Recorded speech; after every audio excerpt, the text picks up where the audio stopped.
بسم الله الرحمن الرحیم. درنو لیدونکو السلام علیکم ورحمت الله وبرکاتو. په دې هیله چې بیا هم روغ جوړ خوشحاله او د خپرونې سره اوسئ. قدرمن لیدونکو، همدا ګړی تاسې دیني لارښوونې خپرونه له شمشاد نړیوال ټلویزیون څخه په ژوندۍ بڼه ګورئ. محترم لیدونکو، د خپرونې نننۍ موضوع مو روح ته ځانګړې شوې ده او په دې باندې خبرې کوو چې خپله روح څه شی دی. په دې هم غږیږو چې روح شته او که یوازې همدا بدن دی. د روح تعلق د بدن سره بیا څومره دی، نفس او روح بیا څومره فرق لري.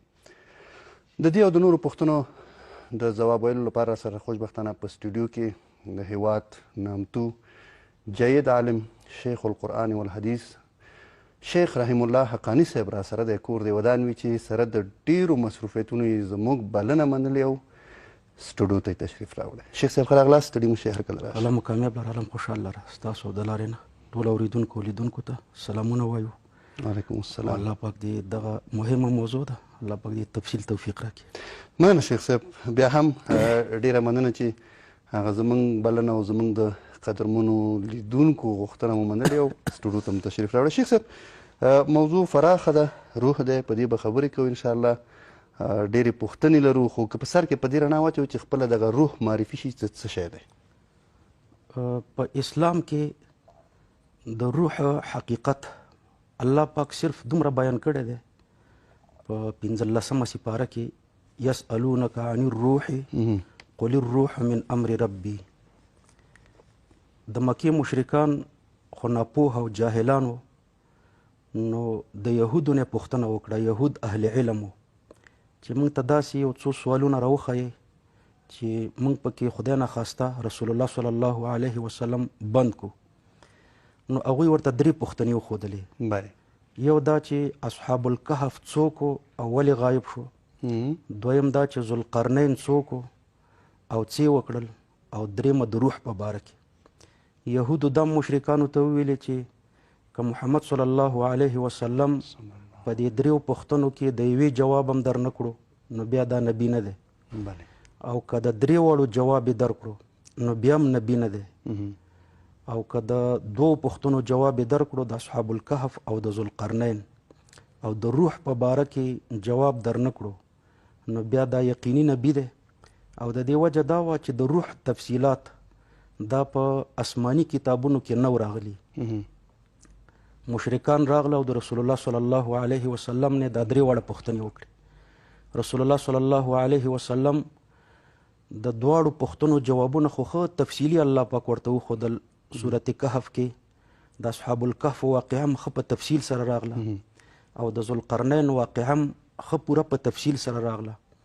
خو د روح په باره کې الله پاک صرف دومره اجمالی جواب را نازل کړو، قل الروح من امر ربي، او وروسته یې وفرمیل وما اوتیتم من العلم الا قلیلا.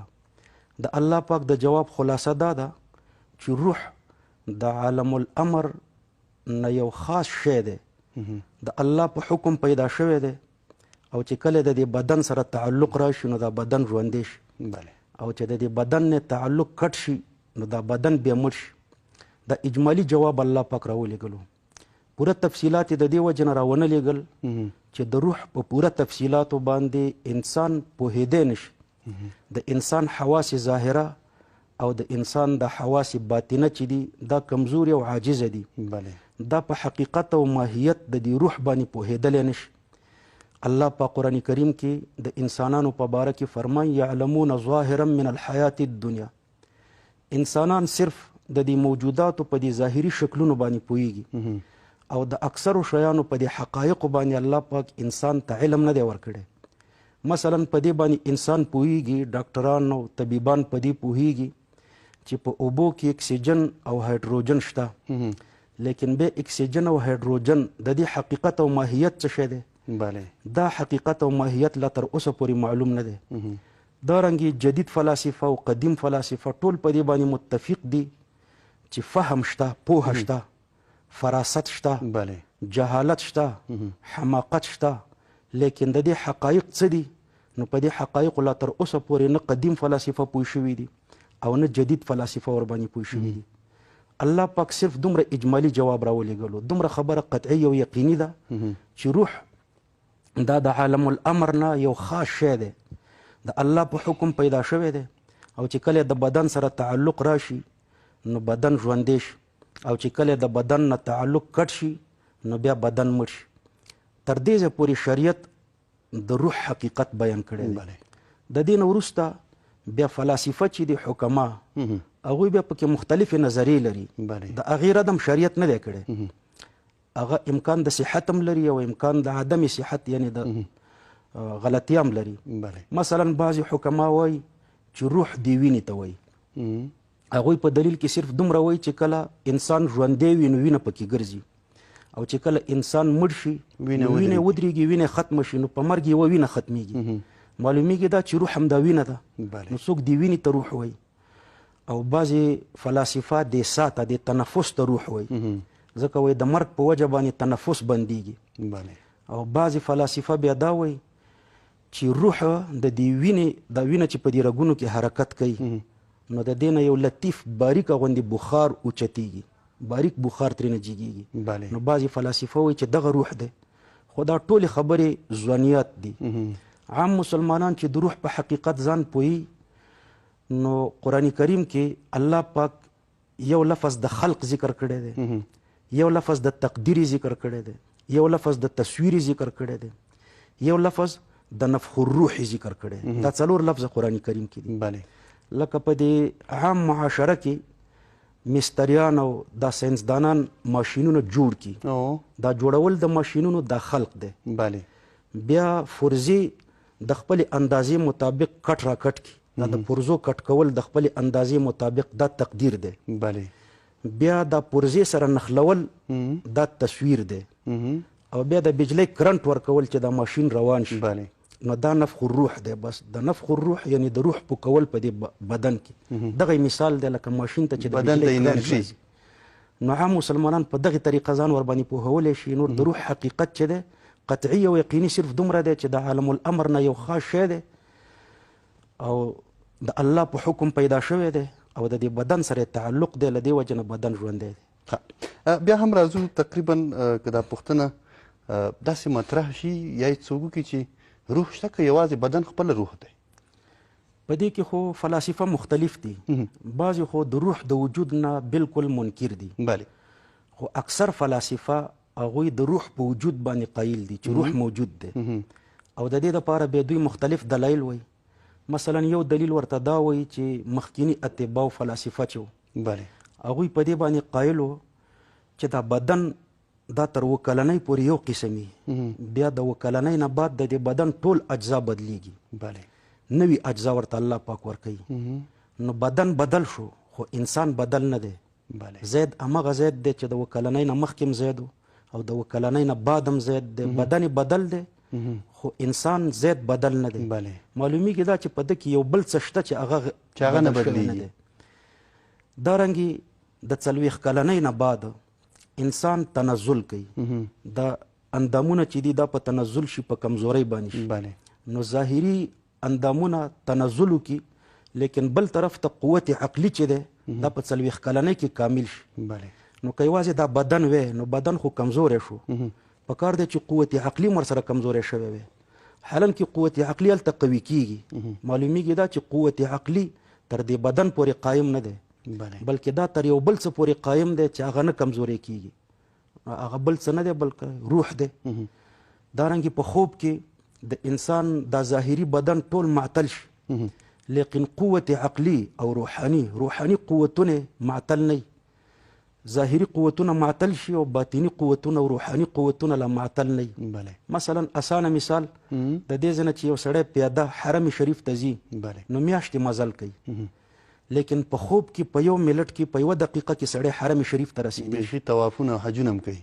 نو هلته دا ظاهري بدن معطل شوی دی لیکن روحاني قوتونه تیز شوي دي. معلومیږي دا چې دلته یو بل څه شته چې د دې ظاهري بدن نه ماسوا روحاني قوتونه د هغه پورې قایم دي او هغه روح دی. دارنګې که موږ او تاسو سوچ وکړو دا لاس ځان ته منسوبو دا زما لاس دی لکه دا زما کتاب دی. د طالبانو په اصطلاح کې د مضاف او د مضاف الیه په مابین کې فرق او په عامه اصطلاح کې چې زه دا وایم چې دا زما کتاب دی او دا زما چپن ده نو زه جدا یم، دا چپن جدا ده. بله. زه خو به یو څوک یم چې دا کتابچه ځان ته منسوبوم، زه به یو څوک یم چې دا چپن ځان ته منسوبوم، دا بدن هم زه ځان ته منسوبوم، دا زما لاس دی. نو زه څوک یم چې دا لاس مې ځان ته منسوب، دا خو د یو چا لاس دی، نو دا بدن مې ځان ته منسوب کړو چې دا زما بدن دی، نو زه څوک شوم؟ نو زه همغه روح یم. بله. دا د روح د وجود دپاره نور هم دلایل شته، دا خو عقلي دلایل دي. بله. او قرآني دلیل هم الله په قرآن کریم کې مستقل آیات د دې دپاره نازل کړی دی. ویسألونک عن الروح، د مکې مشرکان ستانه د روح په باره کې پوښتنه کوي. قل الروح من امر ربي، اجمالي حقیقت یې الله پاک بیان کړی دی. بله. نو روح موجود دی ځکه الله پاک اجمالي حقیقت بیان کړی دی. مننه شیخ صاحب. اوس راځو د روح تعلق د بدن سره چې څومره دی، ځکه دنیا کې کیدای شي دغه بدن یو ډول وي، اوس راځو هلته بیا آخرت دی، په آخرت کې بیا د دغه بدن سره تعلق څه نه څه به دغه بدن بدل وي. دا مسئله خو ډېره سخته ده، خو په انسان باندې 3 حالات راځي، بلکې 4 حالات دي. بله. یو په دې دنیا کې چې انسان ژوندی وي او ویښ وي، دا یو حالت دی. بله. دویم چې په دې دنیا کې ژوندی وي او ویده وي، دا دویم حالت دی، دا د خوب حالت. دریم دا چې بیا مړ شي، نو په قبر ته لاړ شي د اسرافیل علیه السلام د دویمې شپېلۍ نه مخکې، دا برزخي زندگی. بله. او څلورم بیا د آخرت حالات دي.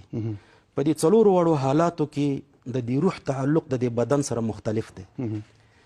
په دنیا کې چې انسان ویښي، نو روح د دې بدن سره 3 تعلق لري. یو ته تعلق التصرف وای، دوهم ته تعلق التدبیر وای، دریم ته تعلق الحیات وای. بله. یعنی په ویښه په دنیا کې روح په 3 پړو تړلی شوی دی. بله.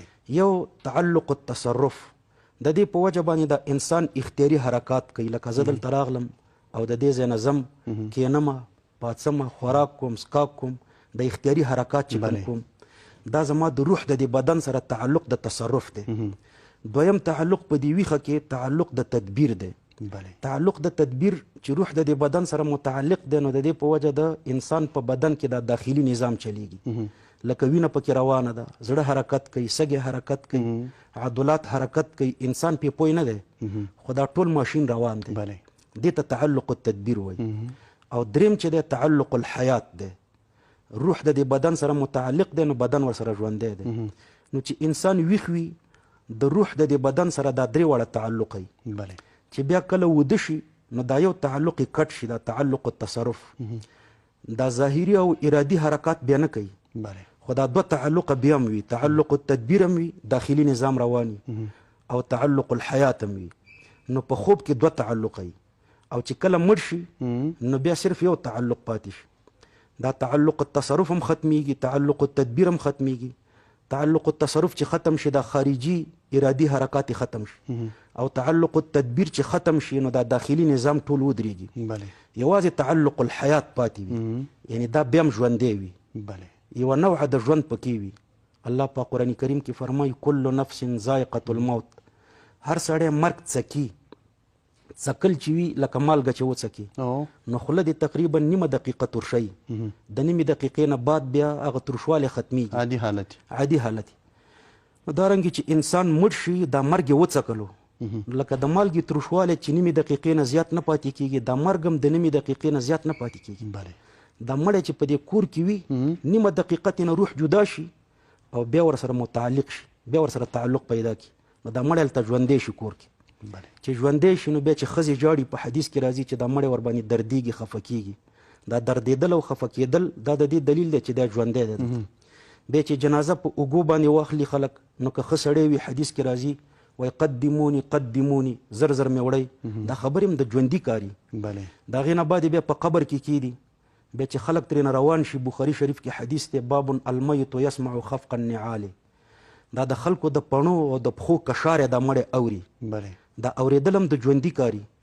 بیا ورته 2 ملایکې راشي، په دې قبر کې راکېنئ، کېنول هم د ژوندي کاري، نو ژوندی چې کېنئ. او بیا ترېنه 3 پوښتنې کوي چې من ربک وما دینک ومن نبیک، رب دې څوک دی، دین دې څه دی، او نبی دې څوک و. دې جوابونه ورکوي چې رب مې الله، دین مې اسلام دی، او نبی مې محمد صلی الله علیه وسلم دی. دا جوابونه هم ژوندی کس ورکوي. بیا ورته ملایکې وایي نم وده شه، ودم ژوندی وي. نو مطلب دا سلسله داسې د ژوند روانه ده کې دا تعلق الحیات روح ورسره متعلقي د روح تعلق ورسره دا ژوندی په دې قبر کې بیا چې اسرافیل علیه السلام دویمه شپېلۍ پوکي نو بیا دا تعلق نورم قوي شي بالکل یو شی شي روح او بدن سره یو شی شي په تعلق کې لکه څنګه چې اوس دنیا کې ژوند ډیر زیات قوي شي مطلب دا چې په دې دنیا کې ژوند قوي په ویښه باندې بیا په خوب کې لږ کمزوري کېږي دا ژوند په مرګ کې د هغې نه هم کمزوري کېږي خو بیا هم ژوند دي په آخرت کې بیا د ټولو نه قوي کېږي روح د بدن سره د ټولو نه زیات تعلق پیدا کوي نو ډیر قوت پکې راځي راځو شیخ صاحب نفس ته راځو نفس او روح بیا خپل منځ کې څومره سره نږدې دي خپل منځ کې بیا څومره فرق لري دا دواړه بعضې علما خو وایي چې روح او نفس یو شی دي فرق د دې دواړو په مابین کې نشته لیکن محققین علما د روح او د نفس په مابین کې ډیر فرقونه ذکر کوي مثلا یو فرق پکې دا ذکر کوي چې روح انسان آخرت طرف ته راکاږي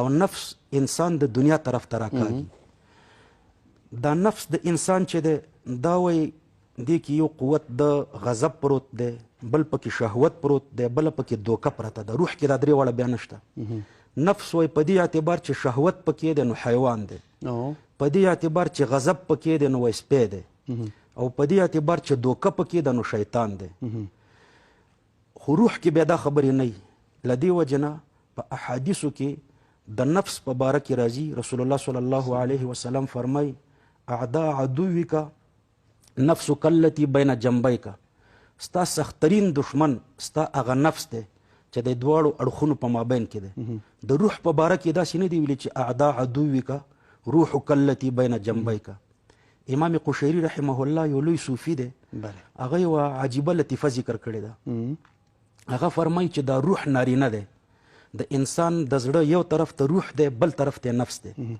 دا روح نارینه دی مذکر دی او دا نفس چې دی دا مؤنث دی زنانه ده لکه په دې دنیا کې چې نارینه او زنانه سره یو ځای شي الله پاک ورته اولاد ورکوي خو بیا ډاکټران وایي چې که نارینه غالبي نو نارینه اولاد ورته ورکوي هغه خاصه نطفه کې او که د زنانه نطفه غالبه شي بیا ورته الله پاک لور ورکوي نو دا رنګې وایي روح او نفس د دوی خپل مابین کې امتزاج دی سره یو ځای کېږي چې سره یو ځای شي نو که روح ورباندې غالب شي نو الله پاک انسان ته د اعمالو حسنه او توفیق ورکوي د نیکو اعمالو لکه نیک اولاد او که چېرته دا نفس ورباندې غالب شي په دې روح باندې نو بیا وایي الله پاک انسان ته د اعمالو سیئه او د بدو اعمالو طاقت ورکوي په حدیث کې هم راځي چې د شیطان د پاره یو وسوسه ده یو تصرف دی د انسان په زړه کې او د ملایکې د پاره یو تصرف دی د انسان په زړه کې که تا فکر کله یو انسان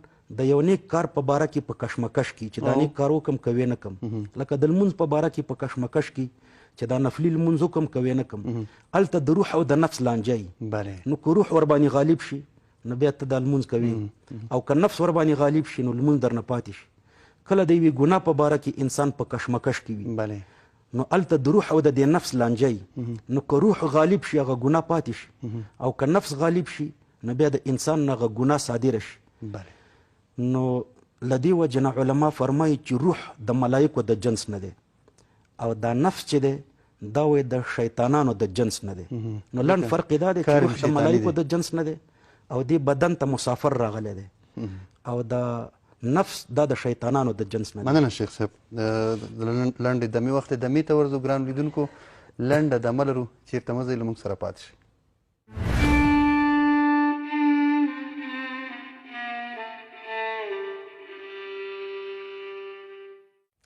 درنو لیدونکو بیا هم ستړي مه شئ شیخ صاحب راځو موضوع ته نفس او د روح په فرق باندې له دمې وړاندې غږېدلو اوس راځو دې ته شیخ صاحب چې بدن خو نه مړ کېږي دنیا کې خلک یې وړي او خاورو کې هدیره کې ښخوي روح ته راځو چې دا مري که نه د روح په باره کې د علماو دوه نظره دي بعضې علما خو فرمایي چې روح مړ کېږي ځکه روح هم یو نفس دی او الله پاک د هر نفس په باره کې وعده د مرګ کړې ده کل نفس ذائقة الموت او بعضې علما بیا په دې نظر باندې دي چې روح نه مړ کېږي هغوی د هغې احادیثو نه استدلالات کوي چې په هغې کې دا راغلي دي چې د مرګ نه بعد روح ته یا ثوابونه الله پاک ورکوي یا ورته عذابونه ورکوي دا ثوابونه او عذابونه وایي ژوندي ته ورکول کېږي خو تحقیق دا دی چې د مرګ معناګانې دوه دي که مرګ په دې معنا باندې والو چې روح د دې بدن نه جدا کیږي، مفارقت البدن، بله دا د مرګ یوه معنا ده چې روح او بدن سره جدا شي.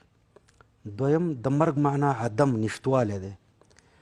نو که په معنا د مفارقت البدن سره والو نو بیا خو روح مړ کیږي لکه بدن چې مړ کیږي، ځکه روح د بدن نه جدا شو تقریبا داسې لږه زمانه، نو روح هم مړ شو ځکه د بدن نه جدا شو او بدن هم مړ شو، بیا سره تعلق پیدا شو، دواړه بیا ژوندي شو. او که په معنا د عدم او د نشتوالي سره یې واهلو نو په دې معنا بیا روح نه مړ کیږي. بله یعنی روح نشت کیږي نه، بلکې دا به همداسې دایم وي. راځو شیخ صاحب دې ته چې د مرګ نه بعد ارواح چیرته ځي؟ د مرګ نه بعد د پیغمبرانو ارواح چې دي، روحونه خو مختلف دي. د پیغمبرانو روحونه جدا دي او د شهیدانو روحونه جدا دي، د عامو خلکو روحونه جدا دي، د ارواحو جدا دي. د پیغمبرانو روحونه خو علیین ته ځي. بله رسول الله صلی الله علیه وسلم چې وفات کېدو نو اللهم الرفیق الاعلی دا دعا یې وکړه. او د شهیدانو روحونه بعضې علما د دوی په باره کې وایي چې دا هم علیین ته ځي. بله خو په ډېرو احادیثو کې دي چې دا جنت ته ځي. او د عامو انسانانو روحونه یا د قبر په خوا کې وي او یا په علیین کې خو د دې بدن سره تعلق وي. بله د کافرانو روحونه چې دی هغه سجین ته ځي، د ومې ځمکې لاندې، ومه ځمکه یعنې اووه طبقې ځمکه ده، بله د ومې طبقې نه لاندې سجین دی، نو د هغوی روحونه سجین ته ځي. او د حیواناتو روحونه دا وایي په هوا کې، روح المانی دا لیکلي چې د حیواناتو روحونه په هوا کې. بله دا ځواني خبرې دي. د پیغمبرانو روحونه علیین کې دي، د شهیدانو دا په جنت یا په علیین کې دي، دا خو په احادیثو کې راغلي دي. خو د دې نه بعد چې د حیواناتو روحونه په هوا کې وي دا ځواني خبره ده، یعنی د علماو خبره ده، قرآن او حدیث کې په دې باندې تصریح نه ده راغلې چې دا چیرته ځي د حیواناتو روحونه. شیخ صاحب راځو خبره حیواناتو ته راغله. یو خو دغه موږ انسانان یو په روح باندې بحث کوو، یو په دې نړۍ کې نور موجودات هم شته، بیا انسانانو تر څنګ حیوانات هم شته چې تقریبا دغه ټول سیستم یې جوړ دغه فزیکي هم د انسان غوندې دی. د انسانانو دغه روح چې اخلي ټولنه کې خلک پوهېږي چې دې دپاره خاص ملایکې توظیف دي چې روح یې اخلي. د دغې حیواناتو ارواح بیا څه ډول اخیستل کېږي، چیرته ځي، څنګه؟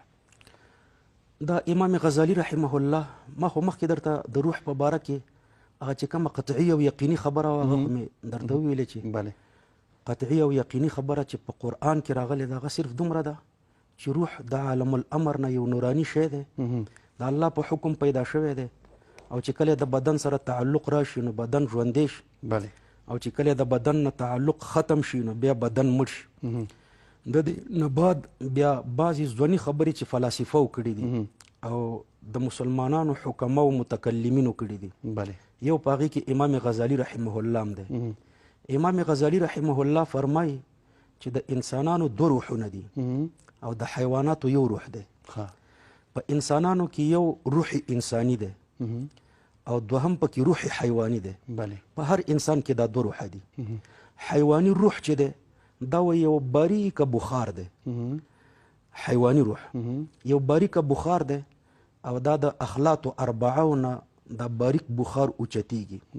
اخلاط اربعه په دې نوي طب باندې خو زه نه پوهېږم، خو په مدرسو کې چې کوم د طب کتابونه لوستلی کېږي نو اخلاط اربعه داسې تشریح کوي چې کله انسان ډوډۍ وخوري نو څه خو د معدې نه ښکته کولمو ته لاړه شي هغه بیا فضلیات شي، او څه د معدې په سر زک پاتې شي.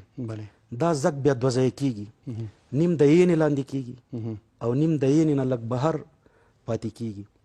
دا کم چې د یینې نه بهر پاتې دی دې ته د یینې تف ورشي، دې نه بلغم جوړېږي، او کم چې د یینې لاندې نو هغه وخوټېږي، هغه درې جزه شي. بیخ ته خیره کینی، سر ته زګ وخیږي، منځ کې صفاوي نه پاتې شي. دا سر ته چې زګ ختلی دی ته صفرا وایي، بیخ ته چې خیره ناستی دی ته سودا وایي، په دې منځ کې چې څه دي دی ته دم وایي.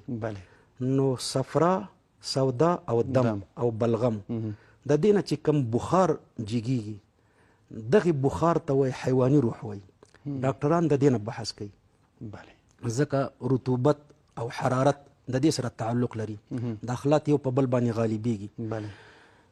د مزاج اعتدال هم د دې روح سره تړلی دی. ډاکټرانو ته وایي دغه روح معلوم دی، دا روح حیواني. خو په انسان کې بیا یو بل روح هم شته چې هغې ته روح انساني وایي.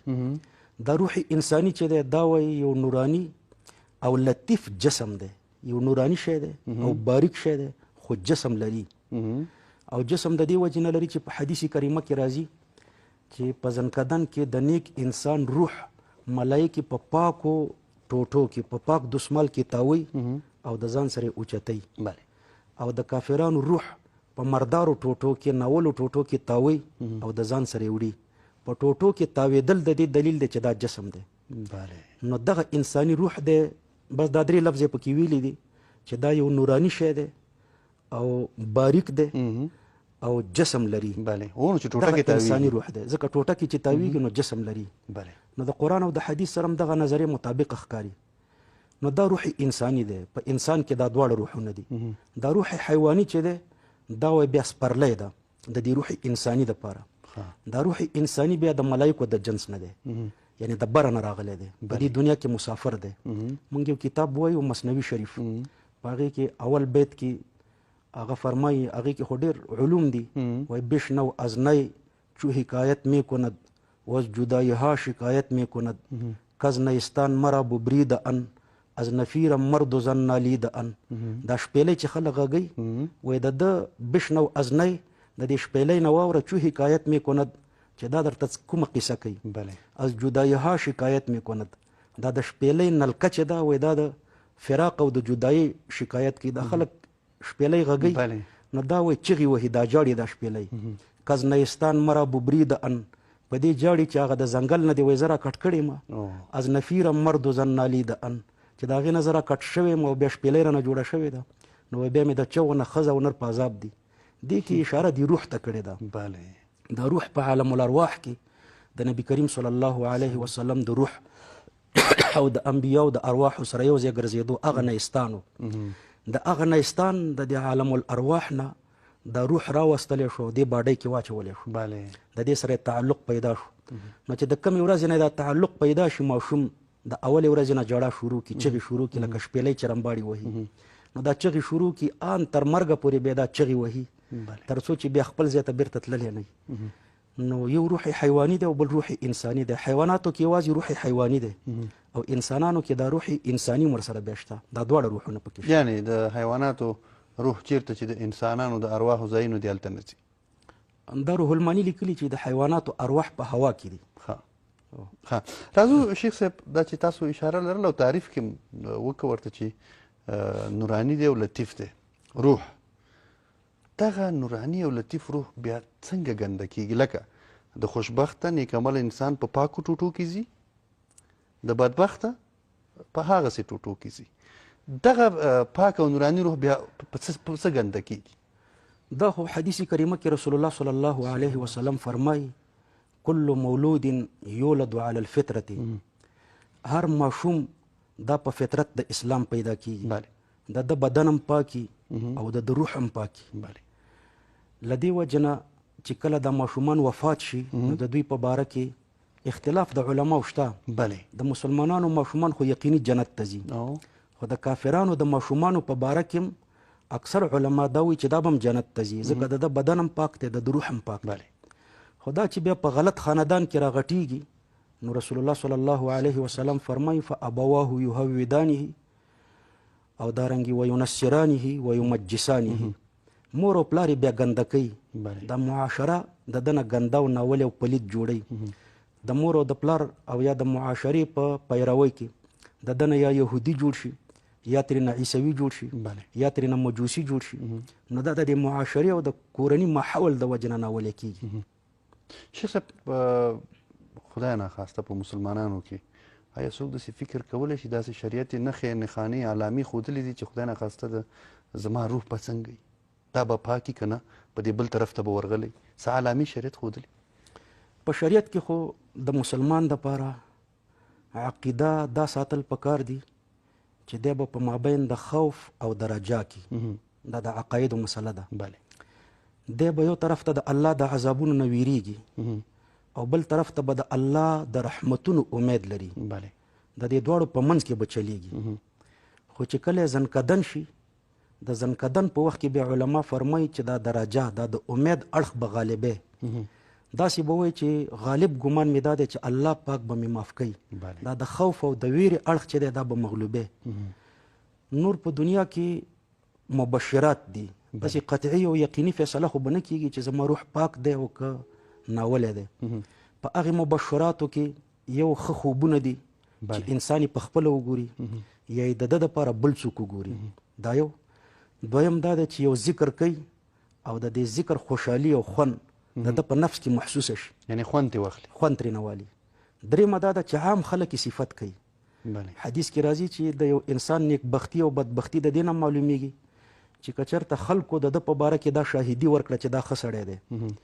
نو دا وایي د الله پاک په ځمکه کې د مسلمانان شاهدان دي دا به یقیني ښه سړی دی او که چېرته خلکو دا شاهدي ورکړه چې دا بد سړی دی لکه د جنازې په باره کې ویلې چې دا بد مړی دی نو دا وایي یقیني بد سړی دی ځکه دا مسلمانان د الله پاک په ځمکه کې د الله شاهدان دي قطعي خبره خو نشته خو دغه مبشرات شته شیخ صاحب راځو د خپرونې وروستۍ برخې دي کیدای شي یوه نیمه دقیقه وخت ولرو یو پوښتنه کوم دا بیخي هغه د عوامو پوښتنه ده د خپرونې اخیره برخه هم ده موږ په روح بحث کړی دی نو ټولنه کې حتمي زموږ د بعضې ورونو خویندو په ذهن کې به دا پوښتنه ګرځېدلې کیدای شي شیخ صاحب تاسو هم دغه اورېدلي په ټولنه کې یو خبره مشهوره ده البته د عوامو پوښتنه ده چې د جمعې په شپه دا د مړو ارواح راځي کورونو ته څومره حقیقت لري دا خو فتاوو لیکلي دي چې د مړو ارواح یو ځای کې ما په دې باندې بیان هم کړی دی مشکات شریف کې حدیث دی تعاد الیه روحه